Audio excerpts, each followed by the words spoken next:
Y a-t-il quelque chose dans le monde plus puissant que les armes nucléaires? Peut-être une substance qui, en quantité microscopique, peut causer une destruction inimaginable. Le potentiel destructeur de l'antimatière est tout simplement incroyable. Un demi-gramme d'antimatière suffirait pour créer une bombe telle que celle qui a détruit Hiroshima. Et 1,5 kg d'antimatière battrait le record de la bombe thermonucléaire du tsar testée sur l'île de Novaya Zemlya en 1961. Une telle substance dotée d'un fantastique pouvoir destructeur existe bel et bien. En 1928, le physicien britannique Paul Dirac soupçonna la présence d'antiparticules de charge électrique opposée. Après 5 ans, Dirac a reçu le prix Nobel pour sa prédiction. La première antiparticule a été découverte par le physicien américain Carl Anderson en 1932. Ainsi, l'humanité a reconnu le positron, une copie positivement chargée de l'électron. Ce mystérieux reflet de la matière excite l'esprit de l'humanité avec ses capacités.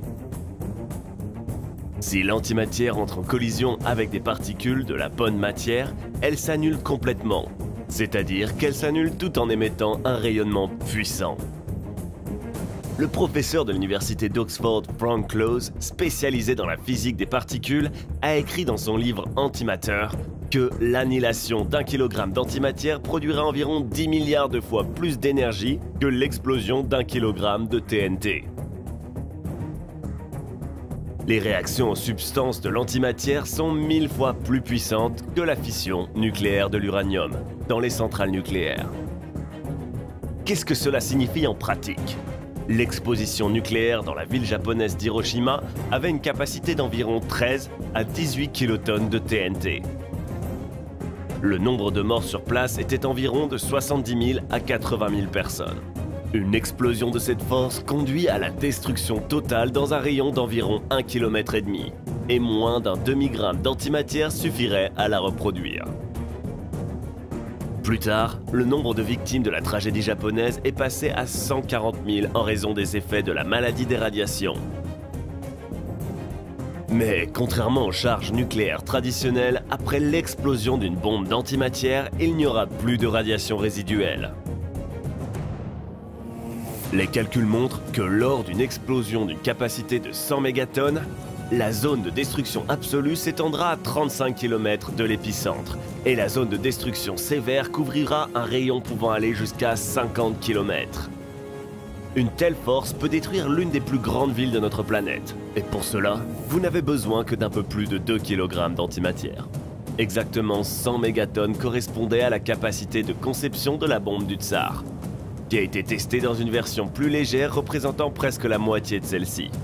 Mais même la version affaiblie de la bombe est terrifiante. La puissance mesurée de l'explosion était de 58,6 mégatonnes de TNT.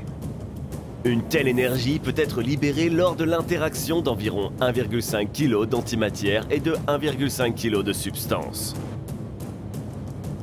Les témoins ont senti le coup et ont pu décrire l'explosion à des milliers de kilomètres de son centre. Les radiations, même à une distance allant jusqu'à 100 km, ont provoqué des brûlures au 3e degré. L'onde de choc a fait le tour du monde à 3 reprises. La première en 36 heures et 27 minutes. Mais que se passe-t-il si vous faites exploser 10 kg d'antimatière? À peu près la même chose que le 26 décembre 2004. Le séisme dans l'océan Indien, dont l'épicentre était situé au large de la côte nord-ouest de l'île de Sumatra en Indonésie, a provoqué le tsunami le plus meurtrier de l'histoire moderne. La magnitude du tremblement de terre était d'environ 9,2. Le mouvement des plaques lithosphériques a créé des vagues d'une hauteur supérieure à 15 mètres. Le tsunami a atteint les côtes de l'Indonésie, du Sri Lanka, du sud de l'Inde, de la Thaïlande et d'autres pays. Selon diverses estimations, 225 à 300 000 personnes sont mortes. Beaucoup de gens ont été emportés par le recul des eaux dans l'océan. Le nombre exact de morts et de disparus reste inconnu. L'onde de choc du séisme a traversé toute la planète. Les îles situées près de l'épicentre décalées de plusieurs dizaines de mètres. Selon des modèles théoriques, le transfert de masse et le dégagement d'énergie considérable, 480 mégatonnes de TNT, ont légèrement ralenti la vitesse de la rotation de la Terre, réduisant la durée d'une journée d'environ 2,68 microsecondes.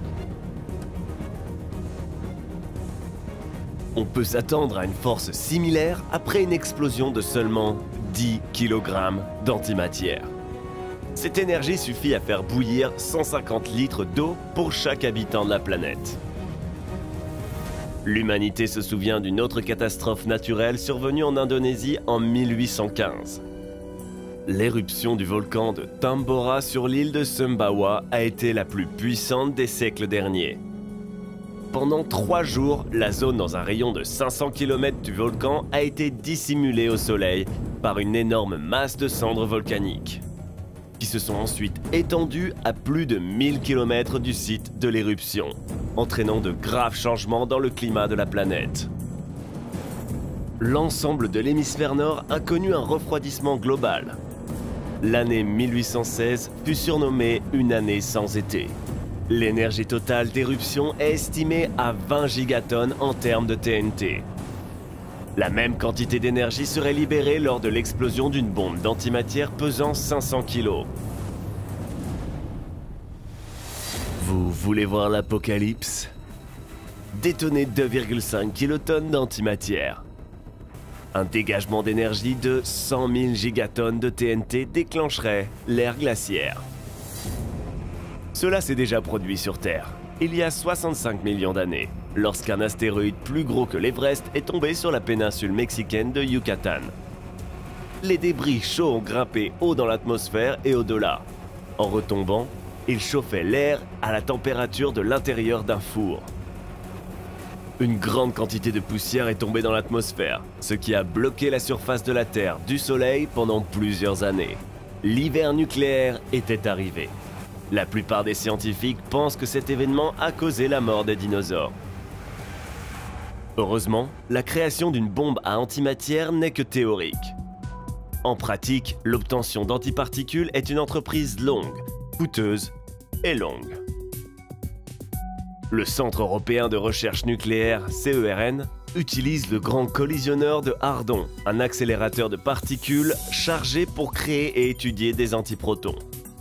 Le physicien Rolf Landau, employé au CERN, assure que la faible efficacité du processus d'obtention d'antimatière est la clé de la sécurité et que, dans un proche avenir, il est impossible de créer des armes sérieuses à partir de celles-ci. Selon Landau, la synthèse d'un gramme d'antimatière avec la technologie actuelle coûterait 1000 milliards de dollars. À titre de comparaison, le budget annuel en armes des États-Unis suffirait suffisamment pour créer quelques microgrammes d'antimatière. Mais il ne suffit pas de créer simplement de l'antimatière. Vous devez tout de même la préserver. Car si elle entre en contact avec de la matière, elle sera immédiatement détruite. Elle disparaîtra. Pour prévenir son suicide, les scientifiques ont inventé des pièges à partir d'une configuration de champs magnétiques très forte et complexe. À ce jour, le meilleur résultat obtenu est la conservation de l'antimatière pendant 1000 secondes. Et pourtant, la création d'armes qui tirent l'antimatière n'est plus une fiction. Les physiciens de l'Université du Michigan, sous la direction de Karl Kruszelnik, ont conçu un accélérateur ultra compact, un pistolet pouvant tenir sur une table ordinaire. Comparé au grand collisionneur d'Ardon, cette chose ressemble presque à un jouet. Il fonctionne sur la base des techniques d'accélération des particules découvertes par les scientifiques américains au début des années 1980. Un faisceau laser traversant un jet d'hélium forme un flux d'électrons. Une mince feuille de métal bloque leur chemin. Lorsque des électrons entrent en collision avec la feuille, des positrons se forment dans le flux. Ensuite, un aimant entre en jeu et propage les positrons et les électrons dans différentes directions. L'antimatière est également un carburant idéal et super efficace. Un moteur à antimatière serait le plus efficace jamais créé, car 100% de la masse de la substance et de l'antimatière sont convertis en énergie. Environ 10 grammes d'antiprotons suffiraient pour envoyer un vaisseau spatial habité sur Mars en un mois. Aujourd'hui, Pour qu'un navire sans équipage atteigne Mars, il faut presque 1 an. Le seul obstacle à la création d'armes ou de combustible de très grande puissance est l'incapacité de synthétiser l'antimatière en grande quantité. Malgré tout le temps consacré à ces efforts, les gens ont créé seulement une insignifiante petite dose, 19 nanogrammes d'antiparticules. C'est à peine assez pour faire bouillir une tasse de café. Mais si nous apprenions à les capturer depuis l'espace? Ensuite, une bombe à antimatière deviendra réalité dans un proche avenir. Quelles sont les conséquences d'une telle technologie entre les mains de criminels? Est-il possible d'empêcher la création d'une telle arme? Ou sommes-nous condamnés? L'antimatière détruira-t-elle notre civilisation ou deviendra-t-elle le plus puissant catalyseur énergétique pour son développement? Si vous avez aimé ma vidéo, écrivez vos pensées dans les commentaires, assurez-vous de liker, abonnez-vous à la chaîne, cliquez sur la cloche pour ne pas manquer les notifications de nouvelles versions et invitez vos amis. Il est plus intéressant de discuter de tous ces fascinants sujets à plusieurs.